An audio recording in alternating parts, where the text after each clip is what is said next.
El mètode de l'autocast, com funciona? Doncs mira, d'entrada es necessiten dos elements molt importants.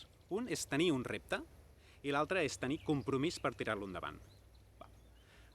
Què és un repte? Un repte és qualsevol objectiu de millora. Sí? Els objectius de millora normalment tenen molt a veure o amb la nostra capacitat de comunicar-nos i relacionar-nos, ja sigui entre nosaltres, ja sigui de nosaltres de portes enfora. És un espai de millora molt habitual. Hi ha un espai de millora molt habitual també que té a veure amb la nostra capacitat de ser efectius, amb la nostra capacitat de prendre decisions encertades, d'aconseguir mobilitzar els altres per tirar-les endavant, pot ser una dimensió. Pot tenir a veure amb la nostra energia.